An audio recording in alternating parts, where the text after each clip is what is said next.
스펙킷을 설치하기 위해서 이렇게 스펙킷을 설치해 그냥 이렇게 하겠습니다. 그러면은 지금 프로젝트에 .클로드 폴더가 생길 거고 그 속에 기본적인 스펙킷을 위한 환경이 그 스킬과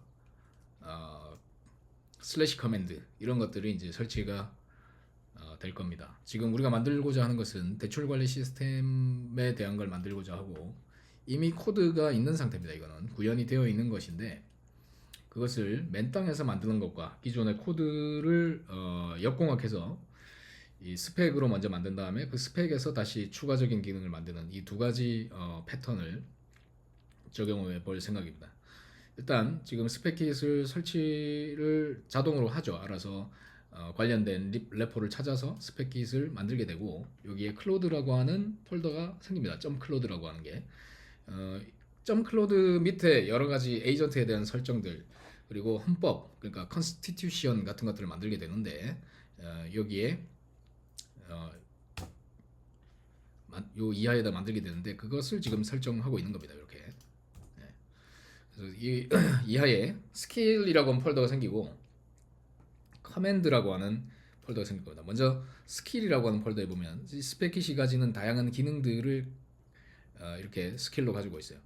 우리가 사용하는 순서는 스펙킷을 가지고 기존에 있던 그 먼저 스페시파이라고 하는 걸 통해서 스킬을 디파인하게 될 거고 그 디파인된 그러니까 스킬을 정의하는 것입니다. 이것은 그리고 스펙킷 클래리파이를 통해서 그 만들어진 요구사항의 불분명한 부분들을 클리어하게 정의를 하게 되고 그런 다음에 그것에 대해서 세부적인 플랜, 아키텍처를 수립하고 그 다음에 그것을 구현하기 위한 태스크들을 효율적으로 스케줄링하는 태스크를 만들어서 에이전트들이 동작할 수 있게 스케줄링을 한 다음 실제 구현을 하게 됩니다. 그 이외에도 이런 Git의 어떤 브랜치를 통해서 하나의 태스크를 관리하기 때문에 그것과 관련된 스킬들도 이렇게 포함되어 있는 것을 확인할 수가 있습니다.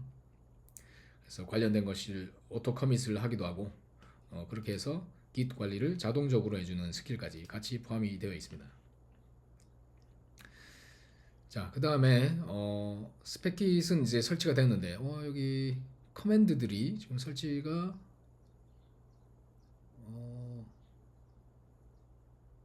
커맨드들이 설치가 안 됐는데요. 이것도 확인해 보죠.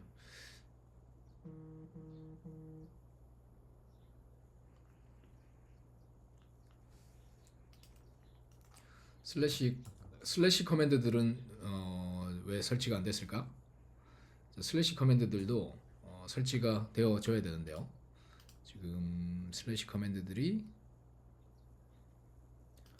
보이지 않습니다. 지금 보면은 여기에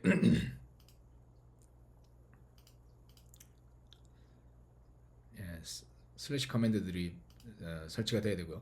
그 다음에 .specify라고 하는 이 폴더에는 여러 익스텐전이라든지 이 스펙 오픈 스펙에 필요한 여러 가지 그 파일들이 존재하는데 그 중에서 constitution이라고 하는 MD 파일이 있어요. 마크다운 파일이 있는데 이 파일은 이게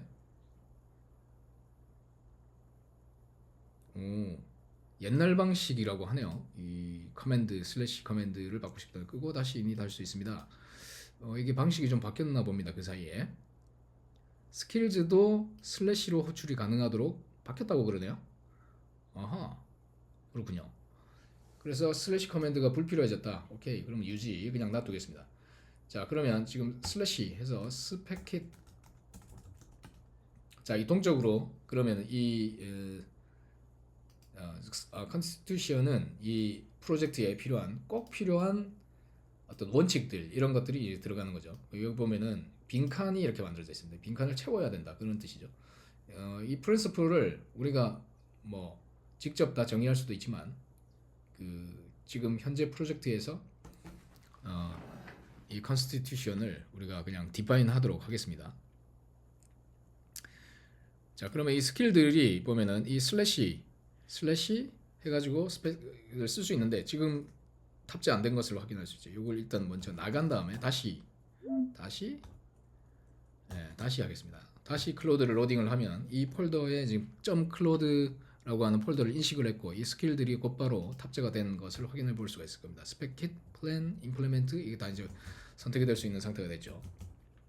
자, 이 슬래시 커맨드를 이제 실행할 수 있는 구조가 됐습니다. 여기에서 우리는 첫 번째로 하는 것이 이 스페시파이입니다. 이 순서를 우리가 기억을 해야 된다는 게 문제인데 이제 탭을 이렇게 딱 누른 다음에 스페시파이에서 스펙을 정의를 할 수가 있는 거죠. 자, 이 스펙을 먼저 정의하기 위해서 지금 현재 어떤 스펙들이 있는지를 보면 자, 기본적으로 대출 관리 시스템의 아주 기본적인 기능부터 해보겠습니다. 대출은 아래 순서대로 전이된다.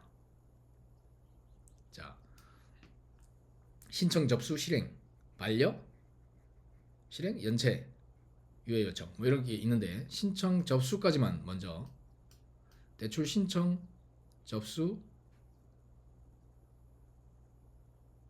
기능까지만 만들어 보겠습니다. 자,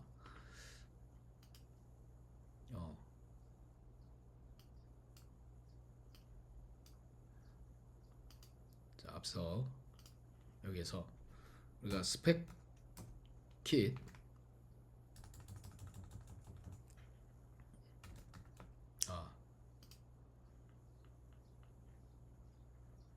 자, 이건 지금 현재 기능에 대한 목록이고요. 우리가 만들고자 하는 것이 이런 것을 하려고 합니다. 그래서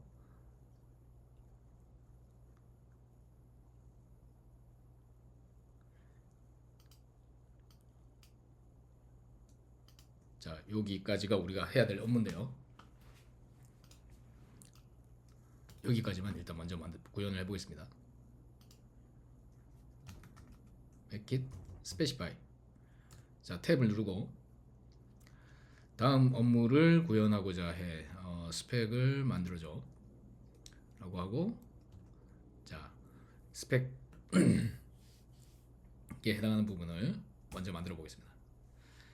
자, 대출의 신청과 접수만 받는 부분에 대한 스펙을 스펙킷 스페시파이를 통해서 먼저 만들게 되고요. 자, 이 스펙킷의 스페시파이는 아키텍처에 대한 그 어떠한 선언도 포함이 될 수가 없습니다. 그래서 구형과 관련된 그 어떤 제약 조건도 여기는 포함 안 되는 순수 비즈니스 로직만 들어가는 스펙이라고 보시면 돼요. 그래서 이렇게 만들어 놓고 나면 여기에 이제 좀 있으면 스펙이라고 하는 폴더가 만들어질 겁니다. 지금은 여기 소스 코드들이 있는 건 기존 코드들이고 우리는 스펙을 만드는 것만 지금 이야기를 할 겁니다. 자, 우리가 그런 아키텍처의 전반적인 원칙을 이 스펙이 완성이 되고 나면 자, 자동으로 하게끔 진행을 시키고요. 여기 Shift 탭 키를 눌러서 오토 모드로 온을 해 놓으시면 좀 편하죠. 그냥 진행을 시키면 됩니다. 자, 이 스펙이 만들어지는 동안 우리가 이 constitution 파일에 대해서 좀 알아봅시다. 이 constitution은 일종의 이 프로젝트에 대한 그 헌법에 대한 내용이 됩니다. 그래서 여기에는 어떤 원칙을 준수해야 된다. 구현을 할 때 어떤 원칙이 준수돼야 된다. 그런 것들을 여기다가 넣게 됩니다. 예를 들면 테스트를 항상 해야 된다. 어떤 테스트 툴은 어떤 걸 쓰는 게 좋다. 아키텍처는 어떤 아키텍처를 준수한다. 이런 것들을 여기에다가 이제 포함하게 됩니다. 그래서 이 constitution 파일을 내가 직접 수정하기보다는 클로드를 시켜서 좀 몇 가지 constitution을 여기다가 주입을 하도록 하겠습니다. 자, 별도의 클로드 코드를 하나 띄우고요. 띄우고 지금 constitution 파일 .specify 밑에 있는 그 메모리 밑에 constitution md 파일을 수정하는데 거기에 우리가 생각하는 프린시플은 기본적으로 JUnit 테스트가 항상 모든 항목에 대해서 테스트가 이루어져야 되고 클린 아키텍처 기반으로 자바 17 버전에서 프론트엔드는 Vue.js를 사용을 할 거고 Vue3 JS를 사용할 거고 클린 아키텍처와 도메인 드리븐 디자인으로 구현을 할 예정이야. 도메인 드리븐 디자인이 스프링 부트의 최근 그 프레임워크에서 제공되는 그 도메인 드리븐 아키텍처를 지원하는 그런 아키텍처로 구현을 해줘. 자, 구현한다라고 하는 컨스티튜션을 정의를 하겠습니다. 자, 기본적으로 이 컨스티튜션이 이제 디파인을 이 문서 이 포맷에 맞춰가지고 디파인이 될 것이고, 이것은 모든 단계의 플랜에 영향을 주게 됩니다. 지금 우리는 스펙을 만들게 되고 그 스펙을 이제는 플랜에다가 실제 어떻게 구현할 거냐. 그러니까 스펙 파일은 여기 이제 생성이 여기 됐죠. 스펙이라는 폴더 생성이 됐고, 첫 번째 론 스테이터스 워크플로우에 해당하는 스펙이 하나가 만들어졌는데 그 스펙이 이렇게 디파인이 되어 있습니다. 요 스펙에 대해서 이제 다음 단계는 이 스펙을 구현하는 단계입니다. 자, 이 스펙은 순수하게 비즈니스 로직만 들어 있습니다. 기본 웬된 조건 같은 것들이 이렇게 들어 있고요. 이걸 한글로 만들진 않았는데 한글로 서술해라라고 우리가 나중에 원칙을 줄 수도 있겠죠. 자, 어찌됐든 여기에서는 이런 기본 웬된 어떤 조건에서 어떻게 갈 거다라고 하는 스토리가 이렇게 디파인된 것을 볼 수가 있습니다. 지금은 아직 스펙을 디파인하고 있는 중간으로 보입니다. 아직 여기 기본 웬덴에 대한 내용이 포함됐다기보다는 지금 틀만 만들어져 있는 것을 볼 수가 있고, 이 틀을 하나씩 얘는 채우게 됩니다. 그래서 펑셔널 리퀘어먼트와 non 펑셔널 리퀘어먼트까지 쭉 뽑아내게 됩니다. 여기에는 설계 요소가 하나도 들어있지 않습니다. 자, 컨스티튜션을 만드는 작업도 오토 모드로 일단 걸어놓고요. 자, 이 스펙이 아직 이제 쓰고 있는 중간인데 이 스펙이 하나씩 채워질 겁니다. 이 틀에 맞춰가지고 이 에이전트가 동작을 할 때에 이 틀에 맞춰서 하나씩 이 기본 웬든 액셉턴스 크리테리아와 실제 유저 스토리를 세부적으로 디파인하는 과정을 이렇게 거치게 됩니다.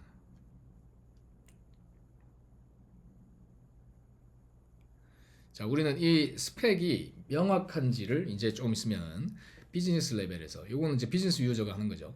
비즈니스 유저가 하는 것이고, 아까 컨스티튜션 파일에 대해서는 이제 아키텍트들이 디파인을 하게 됩니다.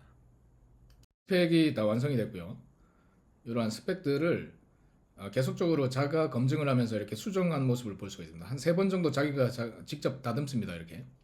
그래서 완성된 스펙이 이렇게 이제 만들어집니다. 대출 인건은 이게 한글로 나왔네요. 정해진 생애주기 뭐 이런, 이게 지금 버전이 올라가면서 스펙킷이 이제 다국어를 지원하도록 버전이 바뀐 걸로 확인이 됩니다. 예전에는 영문으로만 나왔습니다. 그래서 여기 기본 웬된 스타일로 이렇게 잘 만들어졌죠. 신규 대출 신청이 등록되면 생성을 시키면 그러면은 상태는 어플라이드로 바뀌고 어쩌고저쩌고, 이러한 요구사항들이, 유저 스토리들이 이렇게 만들어졌습니다. 이거는 비즈니스 요구사항만 포함된 부분이죠. 그 다음에 우리가 이제 플랜을 하게 될 텐데요. 자, 플랜을 할 때 이 컨스티튜션을 항상 이용하게 됩니다. 그래서 이건 원칙입니다. 무조건 이거는 뭐 설계 원칙에도 들어가고, 그러니까 스펙에 대한 원칙도 될 수 있고 모든 라이프 사이클에 해당하는 원칙이기 때문에 꼭 뭐 이렇게 설계 원칙뿐만 아니라 여러 가지가 들어갈 수가 있습니다. 여기 클린 아키텍처라든지 도메인 드리븐 디자인 이런 이야기들이 이제 들어갔고, JUnit 테스트까지 여기에 이제 포함된 것을 알 수가 있습니다. 그래서 이런 것들이 항상 모든 라이프 사이클에서 관리가 되게 됩니다. 자, 그래서 그 두 번째 단계인 스펙을 실제 플래닝을 시켜보도록 하겠습니다. 플래닝은 앞서 이제 이 플래닝을 하기 전에 우리는 이 스펙이 충분히 명확한가를 이렇게 스펙킷 클래리파이를 통해서 지금 만든 대출 신청과 승인에 대한 부분에 문제가 없는지를 먼저 점검을 할 수가 있게 됩니다. 이 점검을 클래리파이를 하게 되면 이 AI가 디파인을 했지만 혹은 사람이 어느 정도 교정한 부분에 대해서 불명확한 부분들, 이 부분을 우리가 그대로 쓰는 것이 아니라 사람이 교정하기도 하고, 우리가 때로는 기존의 요구사항에서 이제 가져올 수도 있고 할 텐데, 여기에 충돌 요소라든지 불명확하게 어떤 상황에서 어떤 식으로 해야 되는지에 대한 조건이 좀 누락된 부분들, 그런 부분들을 합리적으로 판단을 해서 여러 가지 그 항목 그 체크리스트를 16가지 체크리스트를 갖고 있는데 그걸 기반으로 해서 클래리피케이션을 하게 됩니다. 이때 이 클래리피케이션은 요 스펙킷의 clarify라고 하는 스킬에 들어 있고요. 이 스킬의 내용을 우리는 좀 수정을 할 수도 있습니다. 우리 회사에서는 조금 더 클래리피케이션을 더 명확히 해야 되는 측면이 있다면 여기에 보면 여러 가지 스펙 문서에 이러한 것들을 검증해라 라고 하는 어떤 단계들이 여기 이제 들어 있고요. 여기에서 각 영역에 대해서 이러한 식으로 옵션으로 쉽게 응답을 할 수 있게 그런 클래리피케이션을 할 때에 응답을 우리는 줘야 되죠. 뭔가를 명확하게 우리한테 질문을 합니다. 이게 좀 불명확한데 그걸 명확하게 답을 달라고 할 때 그 부분에 대해서 우리가 어떤 응답을 할지를 이렇게 가능한 객관식으로 질문을 하라라고 에이전트의 지시문이 이제 들어가 있고요. 그래서 각 이 앤서에 대해서 서서히 인크리멘털하게 질문을 하라라고 하는 부분입니다. 자, 그런 체크 포인트들이 이제 들어 있습니다. 자, 여기에 실제 이제 그러한 질문을 이제 하고 있죠. 그래서 상태 전이가 성공할 때마다 다른 시스템이 구독할 수 있는 도메인 이벤트를 발행해야 하나요? 자, 카프카 기반 아키텍처를 사용을 해야 되냐 말아야 되냐 그런 이야기를 합니다. 자, 모든 전이마다 할 거냐 발행 안 할 거냐 주요 전이만 할 거냐. 지금은 저는 발행을 그냥 하지 말자라고 할게요. 네. 주요 전이만 하자 이렇게 할 수 있죠. 모든 너무 잦은 이벤트 발행이 불필요할 수도 있다. 그건 우리 인텐트죠. 인텐트가 불명확할 때 인텐트를 확실하게 여기 클래리피케이션을 하는 겁니다. 담당자가 실수로 잘못 전이시킨 대출에 대한 되돌리거나 정정하는 기능이 필요한가요? 자, 그것까지는 필요 없다. 네, 범위 외에. 그다음에 상태 일건 응답 속도는 무엇으로 할까요? 1초 이내 뭐 이런 그 비기능적 요구사항에 대한 부분도 이제 포함이 됐습니다. 그런 다음에 이것을 전체를 submit answer를 할 수가 있는 거죠. 그러면 이 부분이 반영되어서 그 스펙 문서에 조금 더 명확하게 스펙 문서가 다듬어지게 됩니다.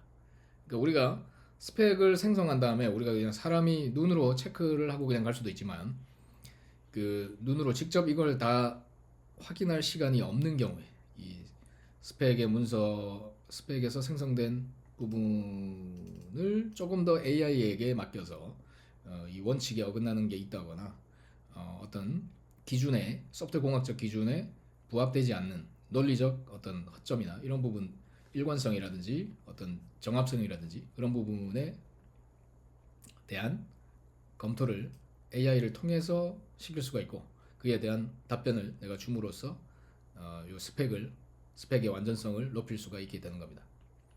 자, 이런 다음에 우리는 다음 단계로 스펙킷 플랜 단계를 진입할 수 있게 됩니다. 예, 그러니까 이제 우리가 해야 되는 이 게이트 통과해야 되는 게이트의 첫 번째 경로가 단계가 이 스펙을 명확히 하는 거죠. 예, 그래서 여기 보면 이러한 클래리피케이션에 대한 내용이 스펙의 문서에 이제 포함이 되게 되고 이 부분들에 대한 히스토리가 여기 남게 됩니다. 그래서 우리가 어떤 의사결정을 해왔는지에 대한 것이 여기에 이렇게 포함이 되게 됩니다. 여기 이 스펙 문서에 하나씩 포함이 되게 된다.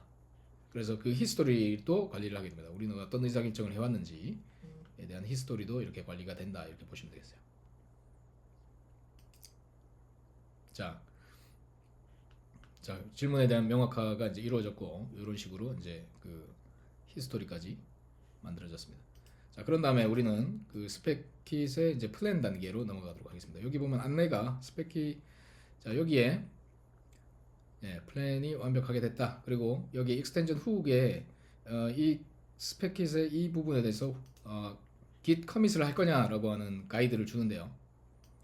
자, 스펙이 완성되고 나면 자동으로 그냥 자동으로 커밋을 할 거냐?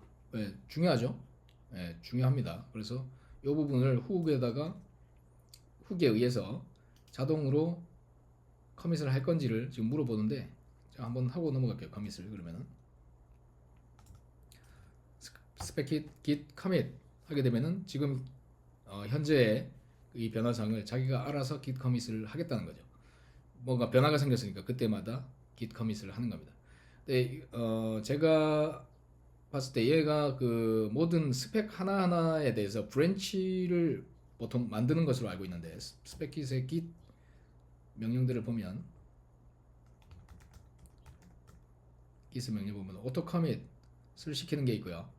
그 다음에 git feature branch를 만드는 게 있고요. current branch가 뭐 이렇게 하게 하는 것도 있고 이런 것들이 있습니다. 이런 것들이 이제 git 새 지금 형상과 이제 연결해서 관리를 할 필요가 있다라고 하는 거죠. 아직 커밋 자동으로 커밋하라고 시켰습니다. 이렇게 그 스펙킷의 특징은 kit의 형상 관리와 이 소프트웨어 라이프 사이클을 개발 라이프 사이클이 이제 통합이 되어 있다는 특징이 있는 거죠. 어쨌든 커밋을 할 것이고 우리는 이제 플래닝 단계로 한번 넘어가도록 하겠습니다. 그래서 여기 보면 익스텐전에 이네이블링을 시켜주고 있고요. git commit에 대한 자동화를 이네이블링을 지금 시켰습니다. 스페시파이 했을 때 애프터에 자동으로 커밋해라. 그 다음에 클래리피케이션 했을 때도 커밋해라. 그러면 이게 흔적이 이제 그 git에도 형상 관리 이제 중앙 서버에도 이런 의사결정 스펙을 만드는 과정들도 형상 관리가 된다는 것이죠.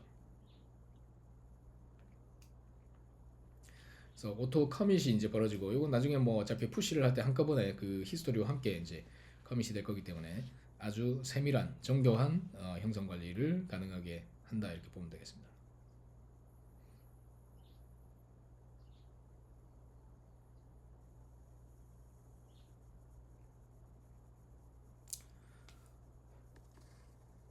자, 지금 예, 이제 커밋을 하고 있고, 요거 이제 푸시를 해야 이제 서버에서 볼 텐데 커밋까지 잘 된 걸로 이제 확인됩니다.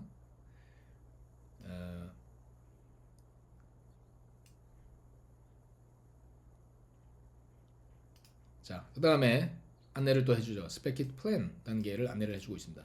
그래서 플랜 단계를 이제 실행시키면, 자, 지금 묶인 이 스펙 001 론 스테이터스 워크플로우라고 하는 이 스펙에 대한 플랜 파일이 생성이 되게 되고, 이것도 마찬가지 그냥 템플릿이 먼저 복사가 되게 되고요. 여기에는 이러한 항목들이 이제 채워질 예정이라고 보시면 되겠습니다. 그래서 지금 현재는 비어 있는 템플릿만 복사가 된 거고요. 이 복사된 내용에서 이 아까 컨스티튜션에 근거해서 이 플랜을 작성하게 됩니다. 자, 여기서 또 여기 언급된 이 헌법이 언급하기를 DDD와 클린 아키텍처 그리고 JUnit 테스팅을 강제하고 있습니다. 이런 것들에 관련돼서 플랜을 짜겠습니다. 이렇게 잘 컨스티튜션이 잘 먹힌 것을 확인할 수가 있습니다. 그래서 이 플랜 과정도 시간이 좀 걸립니다. 자, 우리가 이 스펙까지는 여기는 이제 역할이 비즈니스 유저가 이제 커밋을 하게 될 것이고, 실제 개발 환경에서는 이것을 이제 업데이트를 받아서 이 아키텍트가 이 플랜을 이렇게 작성하고 검증하는 역할을 사실 하게 되겠죠. 여기는 비즈니스 기획 쪽 스펙 파일에 관여를 하는 거고, 플랜은 순수하게 아키텍트들이 수행하는 단계 이렇게 보시겠습니다. 그래서 우리가 이런 것들을 각 역할자별로 서로 주고받으면서 협업하기 위해서 이제 기세 아까 그 오토 커밋의 기능이 이제 들어 있는 것이고요.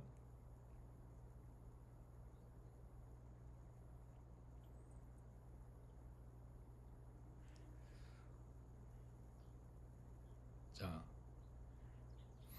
이제 플랜이 완성이 됐고요. 여기에 작업 중에는 상당히 많은 작업들을 하는데, 이 플랜 자체도 이제 이런 검증 과정을 거쳐서 플래닝을 쭉 하게 되고, 어떤 폴더에 어떤 프로젝트 스트럭처를 어떻게 갈 건지 이런 것들이 쭉 검토가 되었고, 그리고 보면 세부적인 컨트랙, 그러니까 다른 쪽과의 그 연동되는 컨트랙과 그 테스트까지 작성이 된 것을 알 수가 있습니다. 테스트가 작성된 건 아니고 컨스티튜션에 대한 세부 검증까지 끝이 난 모습을 볼 수가 있습니다. 여기 플랜 이런 식으로 테크니컬 아키텍처, 디펜던시, 스토리지, 예, 유닛 테스트, 그다음에 그 헌법에 대한 체크까지, 그리고 도메인 주도 설계이냐 아니냐, 그래서 다 패스를 했고요. 그 프로젝트 스트럭처, 소스 코드 위치, 그래서 여기 백엔드의 메인의 자바의 론 밑에 엔티티, 예, 뭐 이런 것들을 어떻게 그 클린 아키텍처의 구조로 프로젝트 스트럭처를 만들고, 그러니까 이런 부분을 이제 검증을 해야 되겠죠. 우리는 검증을 해서 하게 될 겁니다. 여기에 자, 플래닝을 하고 나서도 커밋을 할 거냐, 그런 이야기도 하죠.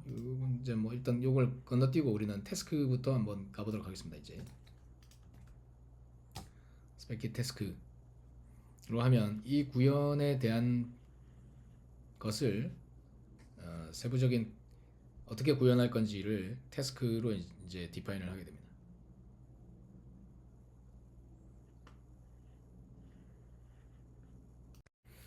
자, 이 플랜의 결과들을 조금 그 사이에 살펴보면 여기 이런 그 API에 대한 선언까지도 이렇게 디파인이 된 것을 볼 수가 있습니다. 각 단계의 대출 뭐 과정에 대한 API까지 있습니다. 그 다음에 이제 태스크 선언이 이제 끝이 났는데, 태스크 선언이 끝나면 태스크 MD 파일이 만들어지고요. 요것은 그 이렇게 포맷이 각 해야 되는 태스크 하나하나가 이런 식으로 이제 정의가 되는데, 여기에 테스트 넘버가 들어가고 P라고 적힌 부분은 병렬로 이 두 개는 실행될 수 있다는 뜻입니다. 이건 두 개의 서브 에이전트로 실행이 될 것이고, 여기 그 뒤에 이렇게 설명 그 스펙 명칭이 들어가고, 투두 그 태스크 명칭이 들어가고, 할 작업들이 이렇게 설명이 되게 됩니다. 이렇게 해서 세부적으로 어떤 일들을 수행할 수 있는지, 에이전트 효율적으로 에이전트를 실행할 수 있는 스케줄링이 포함된 것으로 이제 구현이 되어 있고, 이것들을 전체적으로 교차 검증이 필요하다고 느껴지면 애널라이즈를 하게 되는데, 지금은 뭐 방금 만든 거기 때문에 이걸 스펙 임플리멘테이션으로 바로 넘어가도록 하겠습니다. 자, 이렇게 하면 이 태스크들을 하나씩 수행을 하면서 체크박스에 체크를 해가면서 구현하는 모습을 볼 수가 있습니다. 하나씩 체크를 하면서 이제 구현을 하게 될 겁니다. 자, 여기 이 부분에 이 부분부터 하나씩 체크가 되는 모습을 우리가 관찰할 수가 있을 겁니다.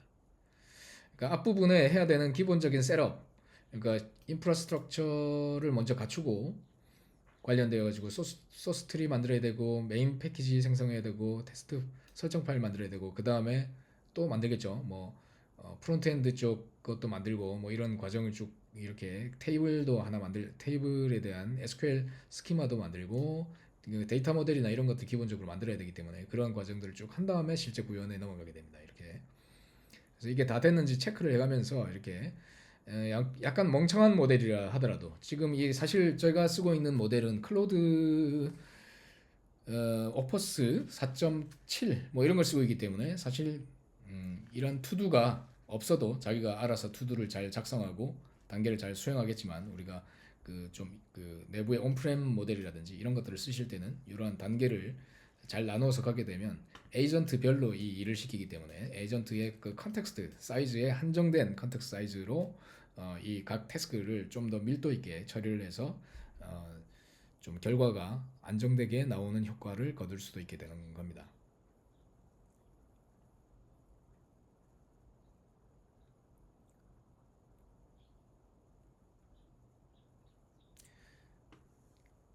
자, 제가 그 사이에 뭐 한 작업 때문에 약간 이슈가 있는데,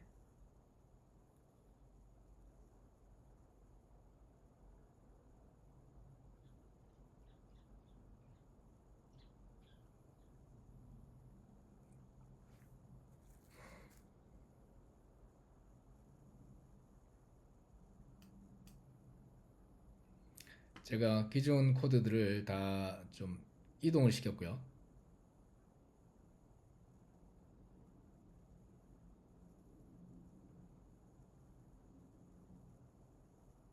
아하, 제가 그 사이에 뭔가 파일을 기존의 위치를 의도한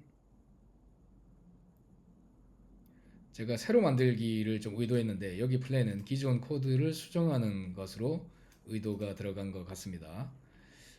그래서 그렇다면은 중간에 뭐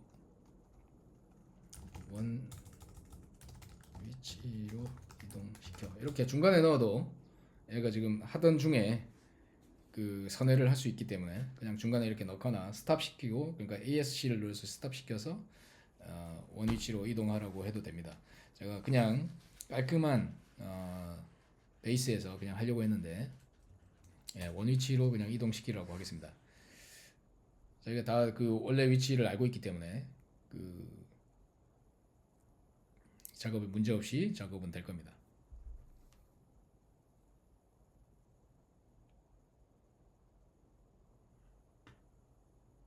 보시게 되면 여기 병렬로 구현되어야 될 부분은 여기 메인이 있고 메인 에이전트가 있고 여기 제너럴 퍼포스라고 하는 부분이 나오는데 여기는 병렬로 지금 진행되고 있는 에이전트가 동작하고 있는 것을 우리는 확인할 수가 있습니다.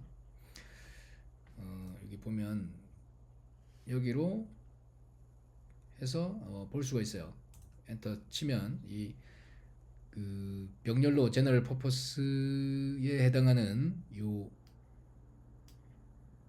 서브 에이전트가 동작을 병렬로 하고 있는 모습을 이렇게 볼 수가 있습니다.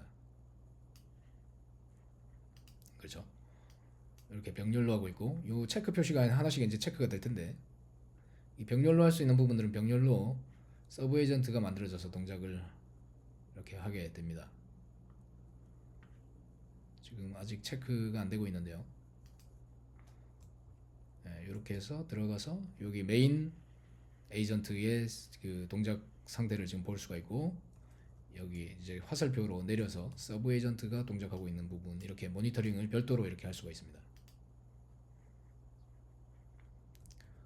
자, 일단 메인 에이전트의 채널에 구독을 일단 남겨둔 채로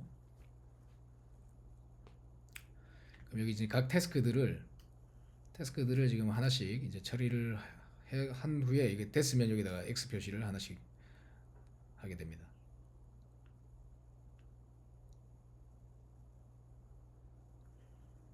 자, 이제 구현이 이제 쭉 서브 에이전트까지 다 해서 완료가 되면 이렇게 X 표시가 이렇게 나오게 됩니다. 모든 태스크에 대해서 이렇게 태스크가 완료가 되고 이것을 우리는 이제 커밋을 하면 되겠죠. 커밋을 하는 단계까지 이렇게 가이드를 쭉 해주게 되고요. 그래서 우리가 잘 몰라도 스펙킷 자체가 다음 단계를 잘 이렇게 가이드를 해주게 됩니다. 그런데 우리는 이것을 자 이제 플레이라이트 테스트를 통해서 그 화면에 대한 테스트도 수행하고 그 테스트 수행 결과를 화면 캡처를 해서 매뉴얼까지 만들어줘. 이런 식으로 요구사항을 줄 수가 있고요. 이것을 이 단계도 하나의 익스텐전으로 만들어서 스킬에다가 반영을 해버리면 그 다음부터는 매뉴얼 작성까지 그 스펙 폴더에 같이다가 만들 수가 있겠죠. 이때 이 자료의 응집도를 위해서 스펙 폴더 내에다가 이 해당 스펙의 폴더 내에 이 그 플레이라이트 테스트 코드와 매뉴얼을 같이 그 같은 폴더에다가 넣어줘. 자, 이걸 제가 매번 이야기하게 생겼기 때문에 이걸 컨스티튜션이나 혹은 이 스킬에다가 아예 만들어서 다른 프로젝트에도 바로 반영을 하실 수가 있겠죠. 자, 이런 식으로 이 부분은 지금 명령으로 존재하지 않기 때문에 이 부분을 명령화를 해주는 게 좀 필요해 보입니다. 여기 단계에서 자기는 이미 테스트까지 끝난 상태예요. 그래서 단위 테스트는 다 끝이 난 상태입니다. 단위 테스트는. 근데 화면에 대한 그 화면 테스트까지는 하지 않았기 때문에 이렇게 한번 테스트를 돌린 다음에 그거를 컨스티튜션을 일단 요 작업을 반영을 한번 시켜보고 그 이 플랜이 임플리멘테이션이 끝나면 사실 자동으로 해야 되는 부분이기 때문에 이런 부분을 같이 포함을 할 수가 있습니다. 그래서 테스트가 다 정식적으로 끝난 다음에는 거기에 화면 캡처 나온 내용을 가지고 아예 매뉴얼까지 만들도록 그렇게 프로세스를 잡으시면 되겠죠. 이제 이 테스트를 수행하기 위해서 자기가 디펜던시에 있는 DB가 포함된 도커를 실행시키고 자바 17을 실행시키고 포트에다 띄웠고요. 그래서 환경을 다 설정했고 그 위에서 플라이라이트로 UI 테스트와 매뉴얼을 만드는 작업을 지금 수행을 하고 있습니다. 이게 이제 수행이 되면서 해당 그 스펙 폴더 밑에 이렇게 스펙 폴더 밑에 이제 매뉴얼 부분도 같이 이 해당 스펙에 대한 매뉴얼 폴더와 그런 것들을 이제 만들고 이걸 워드로 매뉴얼을 워드 파일로도 만들어라 라고 하는 것도 제가 한번 주입을 해보겠습니다. 지금 플레이라이트가 헤드리스 모드로 동작을 하기 때문에 화면상에 뭔가 나오지는 않을 거예요. 그런데 화면 캡처가 곧 아마 나오게 될 거고 백엔드와 프론트엔드 둘 다 이렇게 잘 실행시킨 것을 볼 수 있고 10개 스크린을 캡처를 할 예정에 있습니다. 스크린샷을 만들고 그죠? 매뉴얼 테스트 매뉴얼까지 생성하는 거를 이제 수행을 할 예정에 있습니다. 자, 실제 테스트까지 완료를 했고 사용자 매뉴얼을 만들려고 했는데 사용자 매뉴얼까지 얘는 만들었고요. 스크린샷을 보면 정상적으로 테스트가 됐기 때문에 이 증거로서 이런 캡처들이 남은 것을 확인할 수 있습니다. 대출 신청을 자기가 적당한 값을 넣었고 대출 신청 완료를 하고 접수하고 그죠? 하는 단계까지 정상적으로 구현이 된 것을 확인을 할 수가 있습니다. 대출 실행까지 해서 뭐 상세 정보를 보기도 하고 반려인 경우에 반려 알림도 보고 연체 확인도 되고 다양한 기능들이 완성된 것을 확인할 수가 있고 이것에 대한 사용자 매뉴얼을 MD 형식으로 이렇게 만들었는데 이거를 워드 형식으로 사용자 매뉴얼을 같은 폴더에 docx 파일로도 만들어 라고 하는 것도 요청을 할 수가 있겠죠. 자, 이러한 방식으로 전체 스펙을 하나를 통해서 기반해서 구현을 하는 과정을 살펴봤습니다.